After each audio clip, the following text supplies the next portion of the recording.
yourself, or maybe thought, I'm a fraud. I don't know why I'm in this business. You question your abilities. You're wondering when people are going to find you out. Well, that is a sign that you may struggle with imposter syndrome. And this happens to high achievers on a regular basis. So the good news is you're not alone. But how do you know if imposter syndrome is hurting your business? Well, in today's video, I'm going to show you 4 ways that you can recognize if it is, and then give you tips that's going to help you overcome imposter syndrome so you can kick it to the curb. And as you know, if you've watched any lives, I tend to move very quickly. So if you want the show notes, whether you're watching live or via replay, just drop the word imposter in the comments. And of course, you can always send me a direct message if you don't want to go out and be seen on live, but drop the word imposter and I will send them your way. Well, my name is Joyce Lehman, and I help coaches and consultants to attract and connect with their ideal clients using simple social systems so they can make a bigger impact without getting overwhelmed in the process. When it comes to imposter syndrome, yes, I have struggled with that as well. And a lot of business owners that I've talked to do too. In fact, I was at a business retreat in California over the weekend, and this was a topic of conversation. That's why I wanted to share the information with you today, because I thought if we're all talking about it, then that means you might benefit from it. So the first thing to recognize is studies show that over 70% of people actually struggle with imposter syndrome. And this can be high, executives like Ursula Burns, who is the CEO of Xerox, $1 billion company, admitted to us at a conference when she was speaking on stage that she struggled with imposter syndrome. I also heard the director of HR for Sprint that she was wondering every day when she came into the office when somebody was going to find her out. So the first thing to be aware of, because that's part of it, is when you become aware of what's going on in your mind, whether it's conscious or subconscious, then that gives you the ability to shift it. So if you find yourself that you're thinking or saying that you're beating yourself up for failures or you're not moving fast enough, then that is one sign that imposter syndrome might be getting you. So how it hurts your business when you're thinking that I just can't move fast enough, there's more for me to do. It's not a bad thing, but being in this flurry of activity without being strategic means you're spending a lot of time and you could be doing the wrong things. Or if it's you get to the end of the day and instead of recognizing your wins, you're beating yourself up over small things or not even recognizing the little things that you have gotten accomplished in the process, that's also when imposter syndrome can get into the way. So ask yourself, great question to ask yourself. And as I said, if you want the show notes, then drop the word imposter and I'll make sure you get them after the live. But great question to ask yourself is, there's something that you need to be doing more of or actually stopping. A great question is, is this thing that I am doing right now helping me to get closer to my goals or keeping me from it? And sometimes you're going to recognize, like maybe it's that reaching out to 5 people simply to connect with them on social media each day. It's not about selling anything. It's about creating those amazing connections that could potentially result in clients. It could be strategic partnerships. It could be referral relationships. In fact, I met my 4 best friends, in business just doing networking. So that's why ask yourself. And if it's that simple activity towards sales and that's you're reaching out to 5 people, are you trying to reach out to 27 and then you procrastinate and you don't reach out to anybody? So that's where imposter syndrome can get in the way. So it's creating that new habit of doing small things. So you recognize, right? Are you doing the right activity? Are you doing too much? Are you holding yourself back? And the key number 2 in that process is, what are you saying to yourself? And if you find that imposter syndrome comes up, I'm having a problem. I have 2 temporary veneers right now, and I get my real teeth on next week, but I feel like I'm not even talking correctly, so I apologize. But part of it is when you recognize that imposter syndrome is creeping up, then a couple of the things that I love to do is you want to be able to squash it. So you can do that one of two ways. Is first off, give it a name. I mean, actually name what that thing is, and then see it not as you, but as something or somebody that you're talking to. So if you name it and you recognize that it's not a part of you, then it's easier to be able to make that shift versus you saying, oh my God, here I go again. If you catch yourself saying, here I go again, then that's that self-talk. We have over 50,000 thoughts a day that whether we say it out loud, we think it, somebody said something and we agree. So that's why part of it is if you can name it, and when you hear that voice in your head and you go, hold on, whether we're going to call it Bob, you're going to call it Naggy Nelly, whatever that name is, then when you name it, then it becomes something that you could go, okay, that's it. You recognize it, and that helps you to squash it. The second thing that you can do, and I used to do this a lot when I was doing keynotes, is talking it through out loud and literally shaping the story, right? This is what happened. And if something didn't go as planned, well, it didn't go as planned, but the next time, these are the things that I'm going to do differently. So literally talking out loud can help you shift that in the process. And all right, now the next thing is going back to sometimes you find that you're doing too much of the wrong thing, and then you do that, and then you don't do anything for a few weeks. It's when you find yourself procrastinating, or as I say, creatively avoid it because, oh my goodness, are we so great at doing that? So that's another sign that imposter syndrome can be getting in the way. And part of it is getting perspective, because if you've ever gone out on social media, you're looking at people's profiles and you're like, oh, they've got 10,000 followers, or they've got 20,000 YouTube subscribers, and then you start comparing and saying, well, they must be more experienced in business, and they must be farther along, or their content's better. And then you're procrastinating because you're comparing yourself. So that's where getting perspective on what you have accomplished, what your expertise is, the people that you've helped, that can help put it into perspective. So then you get out of that thinking, well, I should be farther along and I'm not farther along.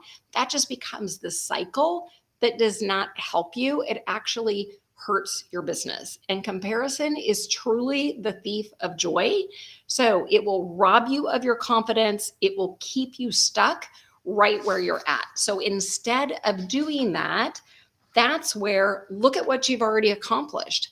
And as I mentioned in the first tip, sometimes it's even look back at the wins. It's like, what did you accomplish today? Recognizing those accomplishments along the way is so big in the process. The other thing is think back to some of the challenges that you've gone through. Think back to, if you have a certification, and to be honest, I don't have any coaching certifications. I learned how to do what I do, literally making all the mistakes since 2008. I've had multiple people approach me and say, well, if you're going to be a good business coach, you have to have a certification. Okay, why? It's simply, some people do, and more power to them. I know folks who are in the International Coaching Federation. That's fantastic. For the work I do, social media changes almost weekly. Marketing tactics change almost weekly. The approaches of what you have to do in sales, especially online sales, that has all changed since the pandemic started, and it continues to evolve and grow. So if I hold everything back and say, well, I don't have this, so I can't do that, and then I start comparing myself to others who might have what I think, is a higher education than I do, then that's not going to get me anywhere. So that's why stop comparing yourself.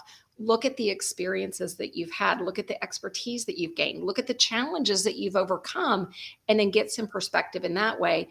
And then also going back to recognizing your wins. It does a couple of things. It actually gives you a dopamine response in your brain. It's that feel-good chemical, which helps with motivation, especially when you find yourself procrastinating. So the other thing is, this is where you need to get specific and write your goals down. If you've tried to operate, just on the fly, and it's like, oh, I think I need to do this today, and you have a planner, but you haven't actually stepped back and gone, what do I need to do in the next 90 days? And I always believe in planning the next 90 days versus going a full year. You can think about your vision for the year, but it's like, what do I need to do in 90 days? And then how do you reverse engineer it to 30 days? And then it goes back to your numbers. How many people, reach out to 5 people daily? Then it really helps to get things into perspective so you don't feel completely overwhelmed in the process. But that's where setting specific goals, having that plan, then that's how you can make your plan and your dreams a reality. All right. This one ties back to I'm not good enough and I don't have enough experience. It's keeping your prices too low or being afraid that if you price more, then your ideal client isn't going to want to spend money with you. That is not true. It's not true. But this is where you've got to do a couple of things in advance. And I will tell you that if you find yourself discounting, like you get in a one-on-one conversation and you're trying to give things away for free, or you're adding too many bonuses in, or you're just afraid to say, hey, I have my group offer and I have a private client offer, your coaching and your consulting is going to depend on how you package your services. So a couple of things to keep in mind is if you don't think you're good enough, it will directly tie back to the amount of money that you think you deserve. You are not a nonprofit business. You're a for-profit business. So if that's the case, then that's when truly sit back and go, what are the offers that you're creating? You want to make sure that the offers that you have, that you've got a freebie, some kind of offer that somebody has that introductory to what you do. And by the way, if that's a phone call, and I know a lot of coaches that offer phone calls, that you don't give somebody 3 hours of your time. That's not what that is. It's simply that call to get on, to answer some questions, provide value, and find out if this person might be a fit for you, but they walk away feeling really great. That could be a freebie, but it leads into a natural, here's the next step of what your offer should be. And then you've got your higher ticket offer, which could easily be more access to you in a one-on-one model if you're offering group coaching. So part of that in the process of you want to spend time to make sure that you create an offer stack. This is what I take all my clients through in the incubator. So as you're presenting this, whether it's during a workshop or it's during a launch, or even if you're talking to somebody one-on-one, that there's actually value. So you look and break down everything that somebody gets in that process. And sometimes I don't think people realize, it's like, for me, I always give away a ton of resources and there's templates and checklists and all that. All those things have value. And then you think about the one-on-one time that they get. Do you have group coaching, which of course we've got a group model, and then we've got group calls or mastermind calls. So think about all those things within your business, and you should be able to attach a value to them. Is that what you charge? No, but there's always a value in that process. So that's where the aha, I see it happen all the time with clients, are like, oh my gosh, I could have charged more. Yes, because you didn't see the value in your time and what you were giving away for free, because you're thinking, I'm not good enough. That's that subconscious thing. And so you want to discount what you do. Now, within that same vein, sometimes I see people go, oh, well, I'm going to discount my services one-on-one because somebody says, I don't have the money or I can't afford it. So instead of having a conversation to really find out what's going on, then they immediately discount. And I've also seen this happen, and do not do it. If you have a launch or you have a workshop that you're offering and you provide a fast action bonus, this is a limited time bonus for people that they have been in your ecosystem. Maybe they even came in for the first time to a live or a workshop, whatever that is, and you made an offer and you said for the next 24 hours you have access. Well, there have been people who've reached out to me after the fact to say, hey, can I take advantage of that?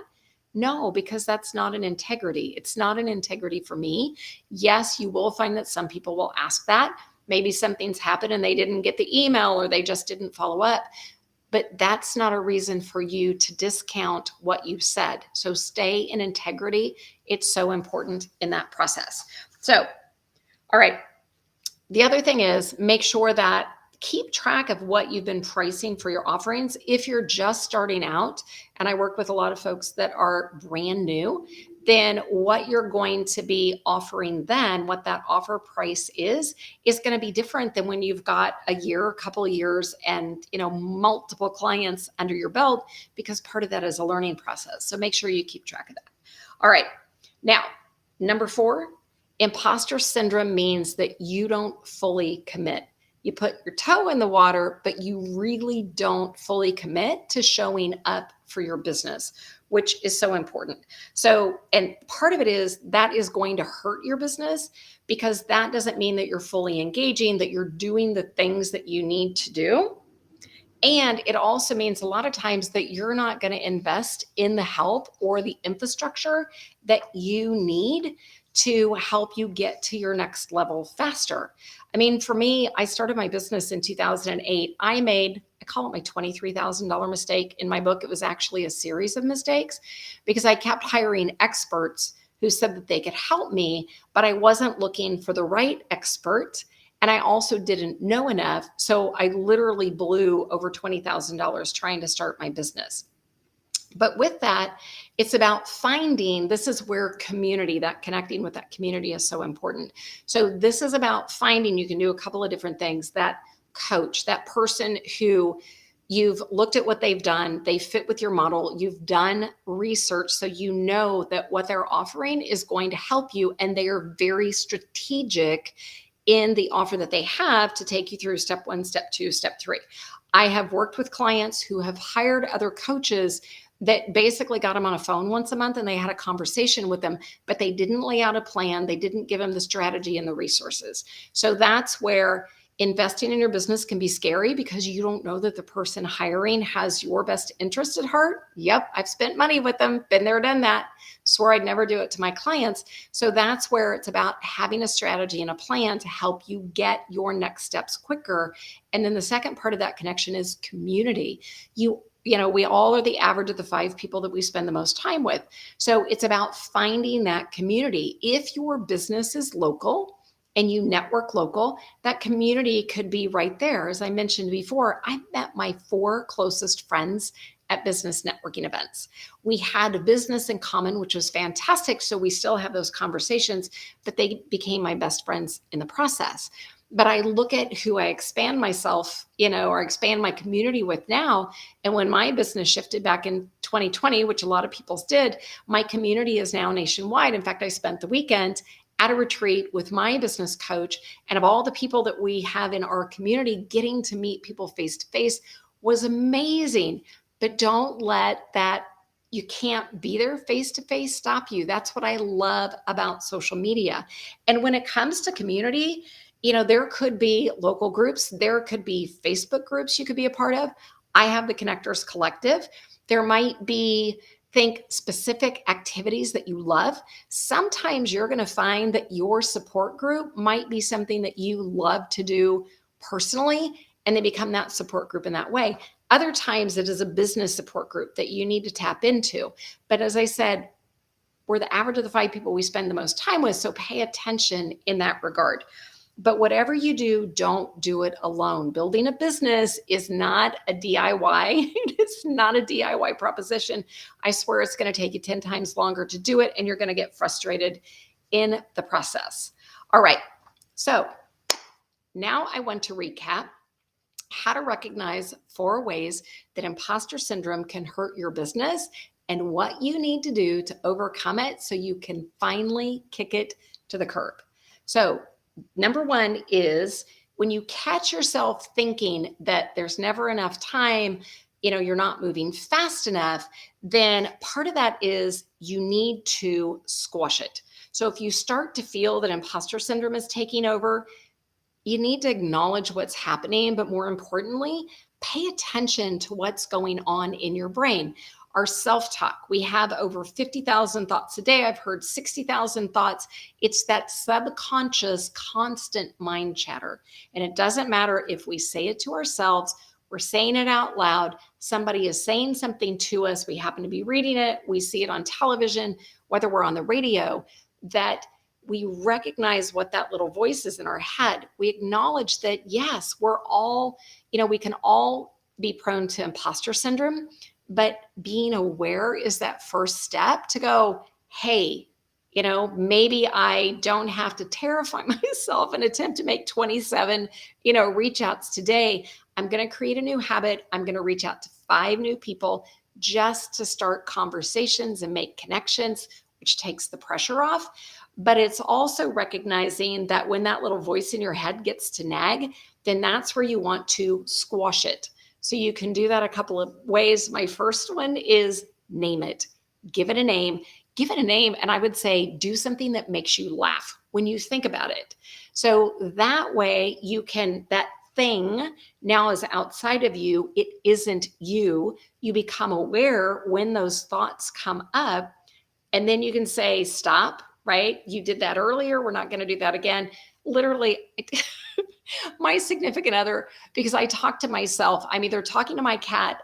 I like to verbalize to me just because I practice keynotes out loud for so long. But poor Mark, he'll go, are you talking to me? Are you talking to the cat? Are you talking to your plants? Are you talking to yourself? So it's just one of those things where I like to, and that's number 2. So you recognize what that inner critic and you name it. But number 2, you talk through it. And that way you can go back and say, well, what went right? What could I do differently? How do I do better the next time? And kind of, it's that visioning process, to help you see the next steps a little bit easier. All right. So number 2, if you procrastinate doing the things that you need to be doing, that can hurt your business, because that's when you end up doing busy work, but it isn't necessarily the strategic activities that you need to be doing to move your business forward. A great example is if you're out surfing social media. Well, if you go on specifically and say, I'm going to spend 20 minutes and I'm going to connect with people, versus I'm just going to scroll through Instagram, or I'm going to go to YouTube and watch that next video, or, oh, I'm going to get hit with an ad and download, that next big thing, but that isn't necessarily working towards your goals. So with that, that's where it helps to get perspective. And instead of avoiding going, what do I need to do to be strategic? And is this decision, what you're choosing to do right then and there, helping you to get to your goals or helping you keep from your goals? And with that, look back at what you've already accomplished. You need to look back at the end of every day and go, what did I do? In my planning system, I actually have these little check boxes that you recognize the wins. As small as they are, they all count, because they help release dopamine in your brain, which creates that internal motivation. So revisit. And if something hits the fan, and believe me, we've all been in those instances where the shit literally hits the fan in business and personally, then recognize the challenges that you overcame, because that also helps put things in perspective for you, and then you can move forward. So when you take time to reflect on your journey, it's easier to see how far you've come in the process. All right. Number 3, keeping your prices too low or offering a discount too quickly. So that hurts your business, because that's typically when you think you're not good enough, or, oh my God, I can't offer anymore. I haven't been in business long enough, or I don't have that degree. I don't have a degree.